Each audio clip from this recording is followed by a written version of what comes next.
Next episode की शुरुआत यहाँ पर अरीना से होती है, जहाँ पर हम देखते हैं कि केटाउ ने सबसे पहले अपनी सोल पावर को बढ़ाने के लिए एक लॉलीपॉप एब्सॉर्ब कर ली, जिसकी वजह से उसकी सोल पावर बढ़ना शुरू हो जाती है और वो इस सारी पावर को अपने कैनन के अंदर कलेक्ट करता जा रहा था। टीचर ये सब देखकर इम्प्रेस होते हुए कहते हैं कि ये लड़का वाकई में कमाल का है, इसने सोल गैदरिंग कैनन बना ली जो कि बहुत ही ज्यादा परफेक्ट है और इसकी तारीफ में मैं इससे ज्यादा कुछ नहीं कह सकता।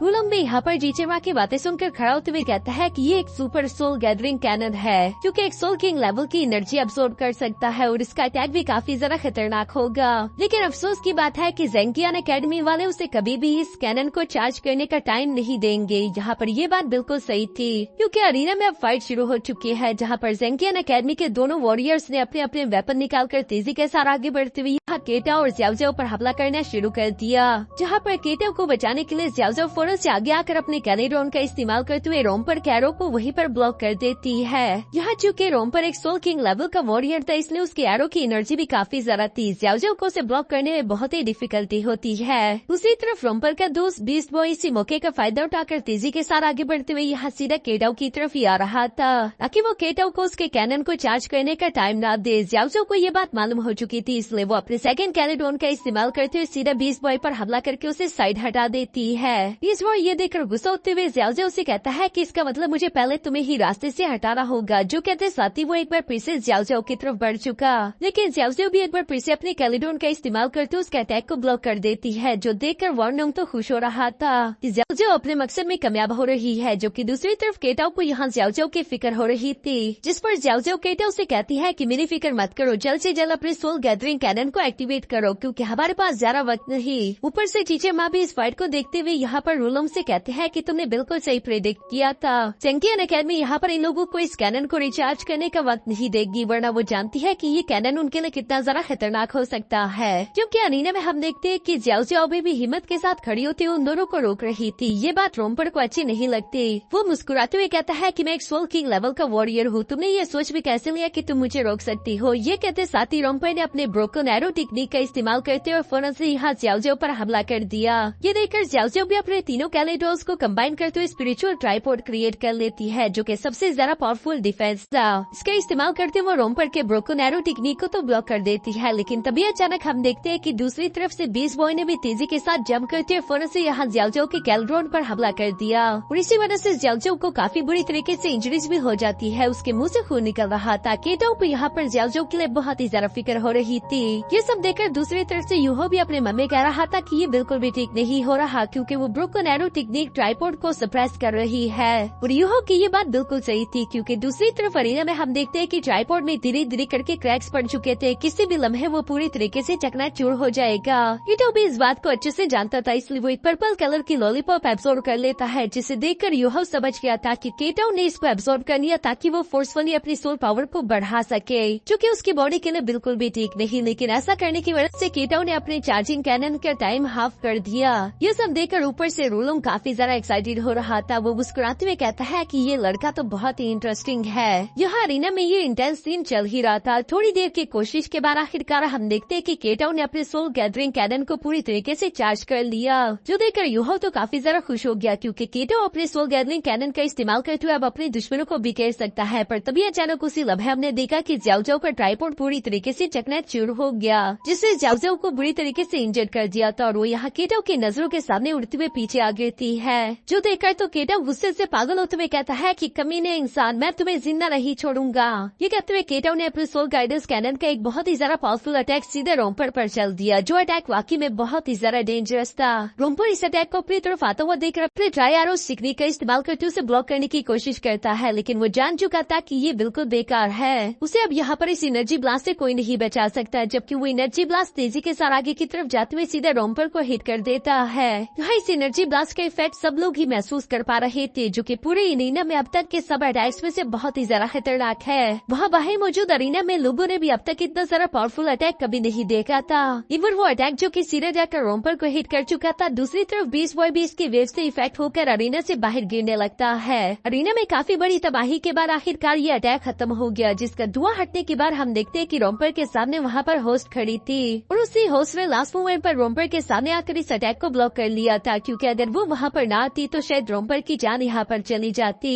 दूसरी तरफ बीस्ट बॉय भी इस अटैक की वजह वजह से बहुत बुरी तरीके से इंजर्ड हो चुका था और वो अरीना के बिल्कुल लास्ट कॉर्नर पर है। अगर केटाउन ने उस पर एक मामूली सा अटैक भी किया तो यहाँ बीस्ट बॉय भी हार कर अरीना से बाहर गिर जाएगा। वो तो अभी भी इस भयानक अटैक को देखकर डर के बारे कांप रहा था। जबकि दूसरी तरफ हम केटाउन को देखते हैं जो कि अपने सोल गैदरिंग कैनन को नीचे की तरफ गिराते हुए अचानक से पीछे की तरफ खुद भी गिर गया, क्योंकि केटाउन ने अपनी सारी की सारी सोल पावर एक साथ ही इस्तेमाल कर ली थी और उसे ज्यादा टाइम चार्ज करने का नहीं मिला था, इसलिए वो इस अटैक के बाद बहुत ही बुरी तरीके से इंजर्ड हो चुका है। ये देखकर वहाँ पर मौजूद ऑडियंस काफी ज्यादा उदास हो चुकी थी, क्योंकि केटाउन ने उन लोगों को इम्प्रेस कर दिया है और वो लोग केटाउन को जीतते हुए देखना चाहते थे। लेकिन चूंकि अब केटाउन अपने पैरों पर खड़ा नहीं हो पा रहा, इसलिए होस्ट अनाउंसमेंट करते हुए कहती है कि इस राउंड की विनर है ज़ैंग एकेडमी। सेकेंड राउंड को हारने के बाद केटाउन के दोस्तों को दुख तो जरूर हुआ, लेकिन वो लोग यहाँ पर केटाउन और ज़्याओ की हेल्थ के लिए ज्यादा फिक्रमंद थे, इसलिए वो सब लोग अरीना की तरफ भागना शुरू हो गए। दूसरी तरफ अरीना में मौजूद केटाउन यहाँ पर ज़्याओ की तरफ देखते हुए कहता है कि ज़्याओ क्या तुम ठीक हो? क्यों कहते हुए केटाउन एक बार फिर से हिम्मत करते हुए अपने पैरों पर खड़ा होकर यहाँ ज़्याओ को गोद में उठा लेता है। ज़्याओ केटाउन से माफी मांगते हुए कहती है कि भाई मुझे माफ कर देना, मैं तुम्हें प्रोटेक्ट नहीं कर पाई। जिस पर केटाउन माफी मांगते हुए कहता है कि नहीं, माफी तुम्हें नहीं बल्कि मुझे मांगनी चाहिए, मैं बड़ा हूँ और मुझे तुम्हारा ख्याल रखना चाहिए था। ये होते हुए भी मेरी छोटी सिस्टर इंजर्ड हो जाए, ये बात मुझे बिल्कुल पसंद नहीं। ये कहते हुए केटाउन यहाँ पर ज़्याओ को लेकर अपने दोस्तों की तरफ बढ़ रहा था, लेकिन वीकनेस होने की वजह से उसके लिए ये काम बहुत ही ज्यादा मुश्किल हो जाता है। दूसरी तरफ हम देखते हैं कि मिस ज़्यावी भी यहाँ पर अपने स्टूडेंट पर बहुत ही ज्यादा प्राउड महसूस करती है। बेशक वो लोग इस राउंड को हार चुके थे, लेकिन मिस ज़्यावी अपने मन में कह रही थी कि तुम लोगों ने ऑलरेडी मुझे प्राउड महसूस करा दिया, मैं तुम लोगों की मेहनत को जाया होने नहीं दूंगी। दूसरी तरफ हम देखते हैं कि यूहा अपने दोस्तों के साथ मिलकर केटाउन और ज़्याओ को वहाँ अरीना से बाहर ले आया था। अभी अचानक मिस ज़्यावी यहाँ पर यूहा, मिस्टर बेबी और वर्नम से कहती है कि तुम तीनों तैयार हो जाओ, क्योंकि अगले राउंड में तुम लोग फाइट करोगे और तुम्हें अपने दोस्तों के लिए जीतना ही होगा। जो सुनकर यूहा कहता है कि हाँ, हम लोग जरूर जीतेंगे। दूसरी तरफ हम देखते हैं कि ज़ैंग एकेडमी के तीनों डिसाइपल्स भी अपने लास्ट राउंड के लिए काफी जरा पुरजोश थे। साथ ही उन लोगों का कॉन्फिडेंस भी काफी जरा हाई था, क्योंकि उन लोगों के साथ ये मर्सिलेस है जिसका लेवल यहाँ पर मौजूद इन सब लोगों से ज्यादा है। ये मर्सिलेस यहाँ पर अपने गोल्डन लीफ का इस्तेमाल करते हुए हवा में फ्लोट कर रहा था, जबकि यूनिर के पास उसके आग के गोले थे। दूसरी तरफ सपोर्ट में मौजूद शेंगुआन भी था, जिसके पास एक ऐसी बेल थी जिसका इस्तेमाल करते हुए वह सोनिक वेव्स क्रिएट कर सकता है। यहाँ पर मौजूद ऑडियंस अपने अपने फेवरेट टीम को सपोर्ट कर रही थी। दूसरी तरफ हम देखते हैं कि एम्परर के पास उनका वो सर्वेंट भी आ चुका था, क्योंकि स्टार वो एम्पायर का एक डोनो मास्टर भी है। वो एम्परर के सामने आने के बाद उनसे सवाल करते हुए पूछते हैं कि एम्परर, आपने मुझे क्या किसी काम के लिए बुलवाया था? जिस पर एम्परर यहाँ यूहा की तरफ इशारा करते हुए कहते हैं कि मुझे इस लड़की की डिटेल चाहिए जिसमें तुम मेरी मदद करोगे। एम्परर की बात सुनने के बाद वो डोनो मास्टर भी वहाँ एक चेयर पर जाकर बैठ गया ताकि वो यूहा को मॉनिटर कर सके। दूसरी तरफ अरीना में हम देखते हैं कि ये मर्सिलेस ने तो यहाँ पर इन तीनों की बहुत ही बुरी तरीके से पिटाई लगाना शुरू कर दी थी। साथ ही वो अपने गोल्डन लीफ का इस्तेमाल करते वहाँ पर बड़े बड़े ब्लास्ट भी करता जा रहा था,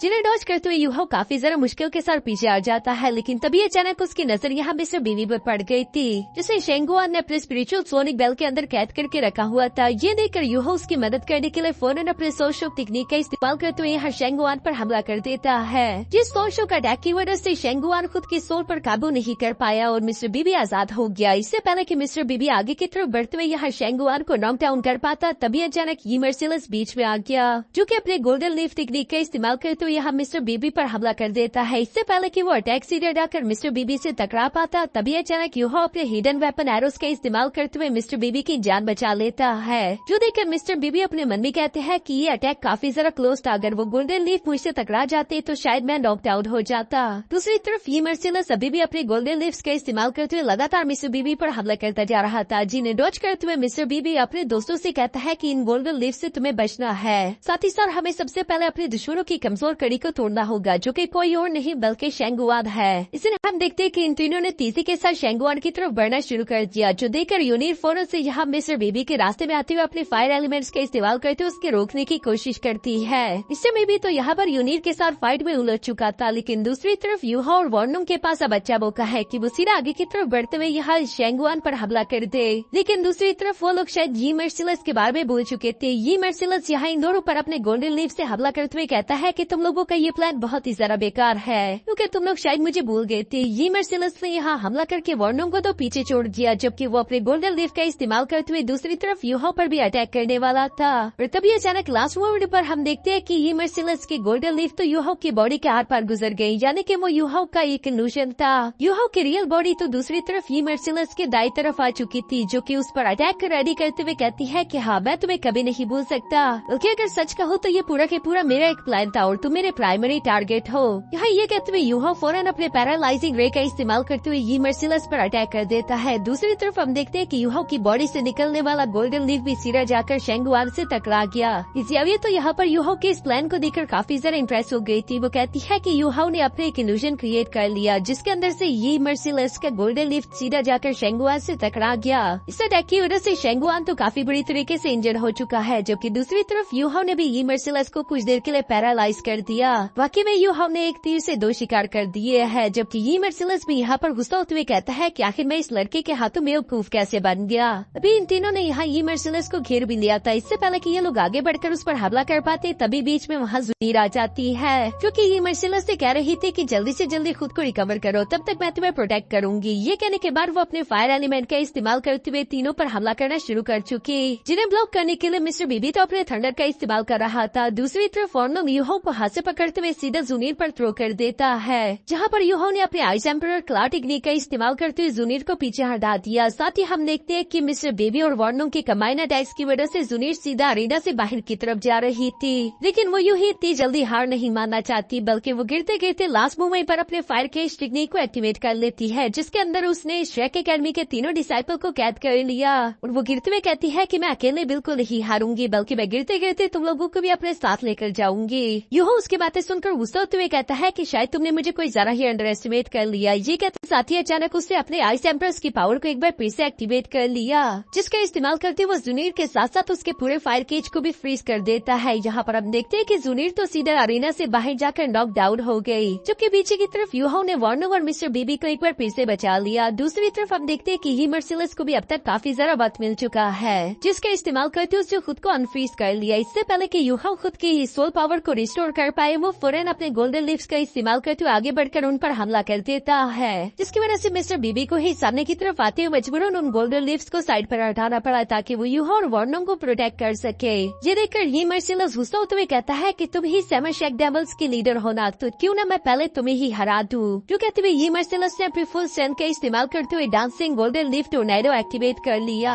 इस टोर्नेडो का एक्सप्लोसिव इफेक्ट काफी ज्यादा था, जिसकी वजह से हम देखते हैं कि यूहो और वार्नो तोड़ते हुए अरीना से बाहर की तरफ जाने वाले थे, लेकिन मिस्टर बेबी हिम्मत करते हुए उनको हाथ से पकड़कर बचाने की कोशिश कर रहे थे। यहाँ पर ये इफेक्ट धीरे धीरे करके बढ़ता जा रहा है, जिसकी वजह से मिस्टर बेबी नहीं जानता रहा कि वो कितनी देर तक यहाँ इन दोनों को होल्ड करके रख पाएगा। इवन कि एम्परर भी अपने मन में अब तक कह रहा था कि मुझे लगता है कि ये मर्सिलस के यहाँ पर मौजूद इन तीनों से रैंक काफी जरा हाई है, इसलिए वो जल्दी जीत जाएगा और ये जंग खत्म हो जाएगी। पर तभी अचानक हम देखते हैं कि मिस्टर बेबी ने गुस्से से पागल होते हुए अपने गोल्डन लाइटिंग टेक्निक को एक्टिवेट कर लिया, जिसकी एनर्जी ये मर्सिलस के टोर्नेडो अटैक की बिल्कुल बराबर थी, इसलिए ये लोग थोड़ी देर के लिए खुद को कंट्रोल करने में कामयाब हो गए। जबकि दूसरी तरफ मिस्टर बेबी कहता है कि बस बहुत हो गया, लगता है कि मेरी मामूली ट्रिक्स काम नहीं करने वाली, मुझे अपने लिमिट्स को पुश करना ही होगा। ये कहते हुए मिस्टर बेबी अपने blue tree rex thunder dragon को कन्वर्ट करके गोल्डन ड्रैगन में ट्रांसफॉर्म कर देते हैं, जो देखकर तो वहाँ पर मुझे सब लोग ही शौक हो गए, क्योंकि इन लोगों को मालूम था कि ये गोल्डन ड्रैगन तो सबसे ज्यादा प्योरेस्ट फॉर्म है। इसी को भी अपनी आंखों पर यकीन नहीं आ रहा था, क्योंकि गोल्डन ड्रैगन सब सोल बीस्ट के एंसेस्टर्स में से एक है। इस सोल बीस्ट की पावर अगर फुल पोटेंशियल पर इस्तेमाल की जाए तो ये कईयों को हरा देगा। मिस यावी भी इस बात को अच्छे से जानती थी और वो ये भी कहती है कि शेक एकेडमी के जो पहले फाउंडर्स थे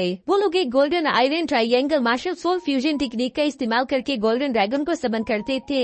मुझे अपने स्टूडेंट बेबी पर काफी जरा प्राउड महसूस हो रहा है कि उसने शेक एकेडमी के इस इनहेरिटेंस को अचीव कर लिया। जबकि दूसरी तरफ अरीना में हम देखते हैं कि मिस्टर बेबी गुस्से के साथ यहाँ पर गोल्डन ड्रैगन से गोल्डन थंडर बोरो कर लेता है, जिसकी वजह से कोई भी गोल्डन लीफ यहाँ पर मिस्टर बेबी या फिर उसके दोस्तों के पास तक नहीं आ पा रही। दूसरी तरफ ये मर्सिलस भी ये सब देखकर सरप्राइज होते हुए काफी जरा हैरान था, लेकिन उसे ये बात हजम नहीं होती कि एक जूनियर उसके बराबर आने की कोशिश कर रहा है, इसलिए वो गुस्सा होते हुए कहता है कि चलो आगे बढ़ो, इस बात को हम लोग यहीं पर खत्म करेंगे। ये कहते हुए दोनों अपनी फुल स्ट्रेंथ का इस्तेमाल करते हुए तेजी के साथ आगे बढ़ते हुए सीधा एक दूसरे से जाकर टकरा गए, जहाँ पर ये मर्सिलस मिस्टर बेबी से कह रहा था कि बेशक तुम्हारी ये टेक्निक काफी कमाल की है और अगर इसे कोई हाई रैंक वाला वॉरियर इस्तेमाल करता तो वो मुझे हरा भी सकता था, लेकिन तुम शायद भूल गए कि मैं एक सोल किंग लेवल का वॉरियर हूँ और तुम्हारी सोल पावर मुझसे कई गुना कम है, इसलिए तुम्हारे तो मेरे सामने जीतने का सवाल ही पैदा नहीं होता। मिस्टर बीबी उसकी बात सुनकर जवाब देते हुए बोलता है कि हाँ, तुमने जो कुछ भी कहा वो बिल्कुल सही है, लेकिन मैं यहाँ पर तुम्हें हराने के लिए खुद की कुर्बानी भी देने के लिए तैयार हूँ। ये कहते साथ ही वो पीछे की तरफ अपने दोस्तों यूहा और वार्नो से कहता है कि अपने गोल्डन रोड फॉर्मेशन को एक्टिवेट करो, क्योंकि यूहा और वर्नोंग की फ्यूजन स्किल काफी ज्यादा पावरफुल थी और इसी का इस्तेमाल करके वो यहाँ पर ये मर्सिलस को रोक सकते थे। इसे बीवी की बात मानते हुए वर्नोंग और यूहा यहाँ पर बिल्कुल ऐसा ही करते हैं। उन लोगों ने अपनी फ्यूरियल स्किल का इस्तेमाल करते हुए फौरन सीधा सामने की तरफ ये मर्सिलस पर हमला कर दिया, जिसके रास्ते में मिस्टर बेबी भी आ रहा था। लेकिन मिस्टर बेबी यहाँ पर फ्रीज होने से पहले ये मर्सिलस से कहता है कि अकेली जीत मुझ पर डिपेंड नहीं करती, जो कहती हुई इस गोल्डन रोड टेक्निक की वजह से हम देखते हैं कि मिस्टर बेबी के साथ साथ वहाँ पर ये मर्सिलस भी गोल्डन अरे में सील हो गया। नीचे की तरफ यूहा और वर्नोंग अपनी फ्यूजन स्किल को इस्तेमाल करने की वजह से काफी ज्यादा कमजोर हो चुके थे और तभी अचानक वो देखते हैं कि ये मर्सिलस इस गोल्डन सील को ब्रेक कर रहा है, क्योंकि उसका रैंक हाई है, इसलिए वो आसानी के साथ खुद को रिकवर कर रहा था, क्योंकि इन दोनों के लिए काफी ज्यादा बुरी खबर थी। ये देखकर यूहा फौरन से आगे की तरफ आते हुए अपनी पावर्स एक बार फिर से एक्टिवेट करना शुरू कर चुका।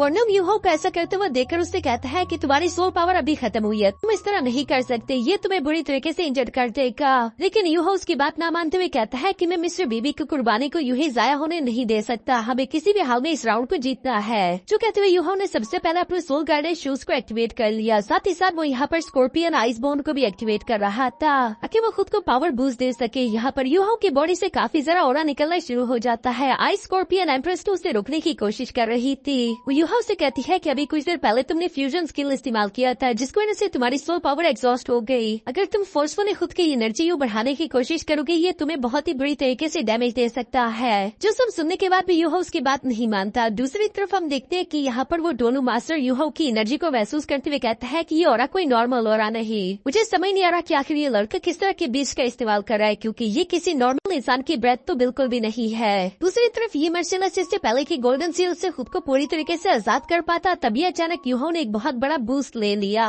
जिस एनर्जी बूस्ट का इस्तेमाल करते हुए यूहा तेजी के साथ जाकर सीधे ये मर्सिलस से जाकर टकरा जाता है और वो उसे लेकर अरीना से बाहर की तरफ जा रहा था। ये मर्सिलस यहाँ पर यूहा से कह रहा था कि लड़के, तुम्हें इतनी ताकत नहीं कि तुम मुझे यहाँ से बाहर लेकर जा सको। और तभी अचानक हम देखते हैं कि यूहा अपने स्कॉर्पियन के आइस किंग रेड टेक्निक का इस्तेमाल करते हुए फौरन से यहाँ ये मर्सिलस को जोरदार हिट कर देता है, जिसकी वजह से ये मर्सिलस और यूहा दोनों ही उड़ते हुए सीधे अरीना से बाहर जा गिरे, यानी कि वो लोग भी अब इस राउंड से बाहर हो गए। पीछे की तरफ यूहा ने यहाँ पर कोई जरा ही खुद को फोर्स कर लिया था, इसलिए वो ज्यादा एनर्जी खत्म होने की वजह से यहाँ पर नीचे गिरकर बेहोश हो गया। जबकि ये मर्सिलस की भी हालत काफी ज्यादा खराब हो चुकी थी। उसे गुस्सा आ रहा था कि इस कमीने इंसान ने खुद को तो बाहर निकाला, जबकि साथ ही साथ मुझे भी बाहर फेंक चुका है। एम्पायर के सारे साथी यहाँ पर यूहा की इस एनर्जी को देखकर उससे काफी ज्यादा इम्प्रेस हो चुके थे, जबकि बाकी के सब लोग भी खुश होते हुए कहते हैं कि श्रेक 7 डेविल्स आखिरकार जीत गए, क्योंकि वर्नोंग अकेला ही अब तो करीना में मौजूद है, बाकी सब लोग तो हार चुके हैं। यूहा जो कि अब थोड़ी देर के लिए होश में आ चुका था, वो भी ये देखकर खुश हो गया। बाकी सब लोग भी अभी यहाँ पर सेलिब्रेट कर ही रहे थे और तभी अचानक हम देखते हैं कि यहाँ वर्नोंग पर लगातार कुछ स्ट्राइक अटैक हो गए, जिसकी वजह से हिट होते हुए वर्नोंग पीछे की तरफ जा गिरा।